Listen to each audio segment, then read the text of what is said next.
Sam's Club has over 600 stores in 44 states in America and Puerto Rico. And in 2025, they generated over $90 billion. And getting hired there is really competitive, but it's about to get a lot less competitive for you. Because in today's video, I'm going to give you some of the actual interview questions they ask in the interview, and I'm going to teach you from a recruiter's perspective exactly how to answer these interview questions. Now, this is video 1 of a 4-part series. So if this is the first video you're seeing, great, you're in the right spot. Make sure you wait to the very end of this video because I will tee up the next one on the screen right here. All right, with that being said, let's get started. All right, the first question is, what skills do you possess that would make you a good fit for this role? This is actually a pretty easy interview question, but it's easier if you're prepared. If you're not prepared, in the moment, you might say things that don't actually help you as a candidate.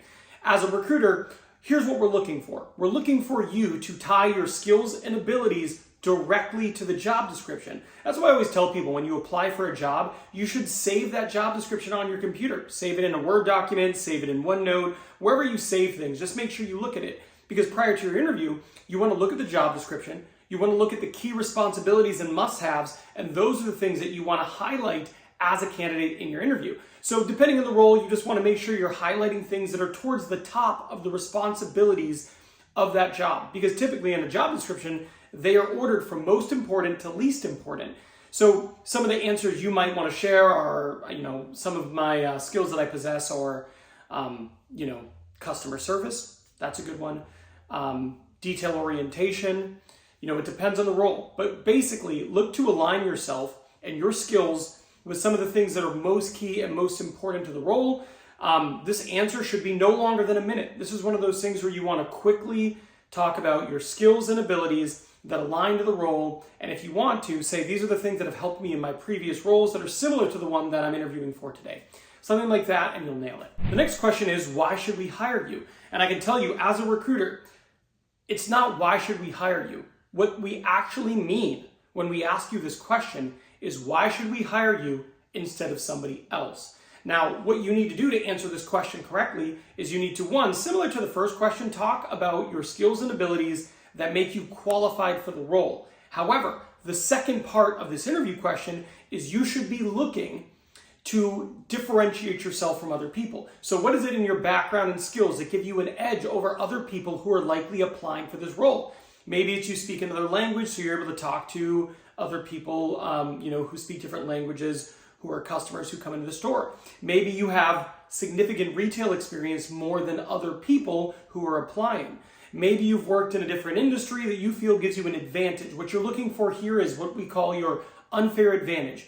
What do you have in your background that is different than other candidates who are applying for the role? So break this question down into 2 parts. First part, why your skills, abilities, and experience make you a great fit.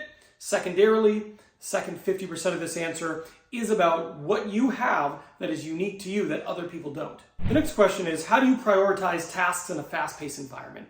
What they're looking for here is really 2 things. They're looking for, do you have a system that allows you to prioritize things that you need to accomplish? And secondly, are you comfortable in a fast-paced environment? It's almost like they took 2 interview questions and mashed them into one. So when you're answering this question, you have to make sure that you're answering them for both.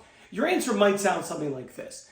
That's a really good question. And in many of the roles I've had in the past, I have been required to prioritize multiple tasks, and the environments typically have been fast-paced, which I actually like. So for me, I think it comes down to having an understanding of the priorities in the role, what is most important, what are the deadlines, and making sure that I'm executing things first on the things that have a tighter deadline and are more important, and then working my way through my responsibilities. And if I ever feel like I'm not going to get something done in the window it's assigned to me, making sure I'm proactively communicating that to my supervisor. As far as a fast-paced environment, I actually like that. That's the type of environment in which I thrive. And there you go. Answering your question like that is going to be perfect. By the way, if you want to become the best candidate possible for every interview you do for the rest of your life, go down into the description box. In there, you will see my full interview prep guide. It is essentially like having me as a coach, me teaching you exactly what you need to do to interview. In there, we cover everything you would need to know. from different scenarios, different exercises that allow you to sell yourself, and even negotiation tactics. The next question is, how would you handle a disgruntled customer? Now, this is something that you definitely will experience if you're working in a retail environment. So it's a very common interview question. And I always tell people the key to here is you want to let them know that you're the type of person who has the personality where you're able to deal with these situations. You don't get stressed, you don't take it personal, you listen, you ask questions, and you work to resolve it.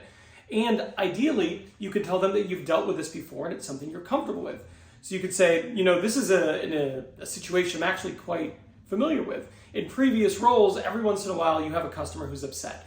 And I think it's really important to not take it personally. They're not upset at you, they're upset at the situation. So in the past, the way I've handled this is I've approached the customer, I've tried to be really understanding, really patient, ask them questions so they feel heard, gain an understanding of exactly what's going wrong, and then I work to fix the situation for them. Most people, they just want to be heard, and they want someone who cares enough to work to fix the situation for them. And that's generally speaking how I've approached it.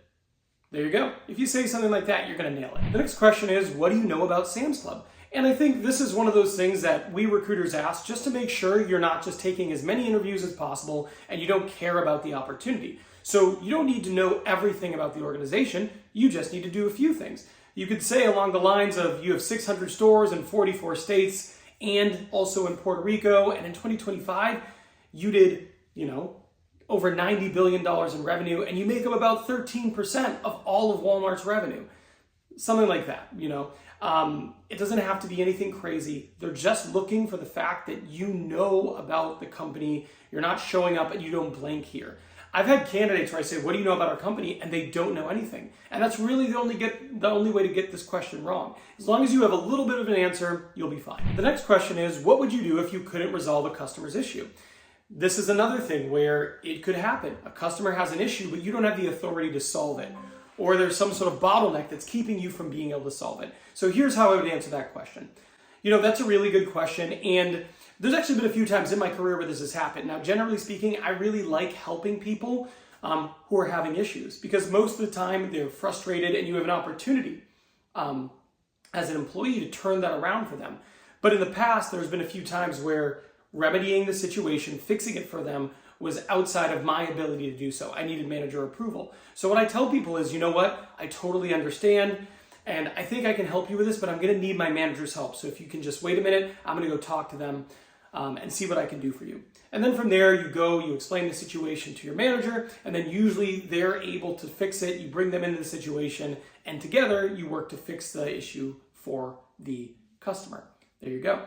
That's how you can answer that question. If you say something like that, you're going to do great. This next question is, how would you handle a difficult customer?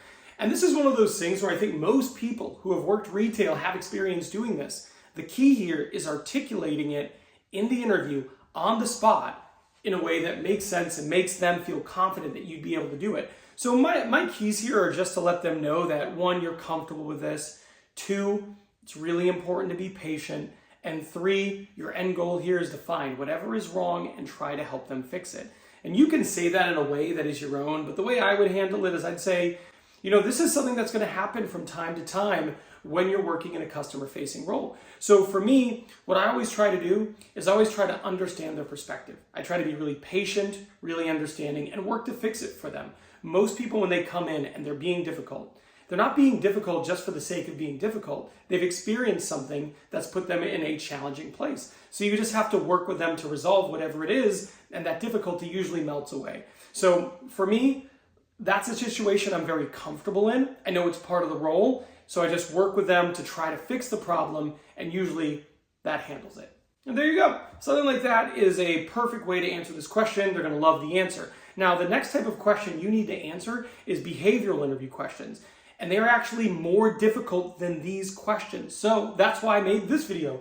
This video here gives you some of the actual behavioral interview questions they're going to ask you in your Sam's Club interview, and I teach you, much like this video, how to answer them. So I'll see you over there.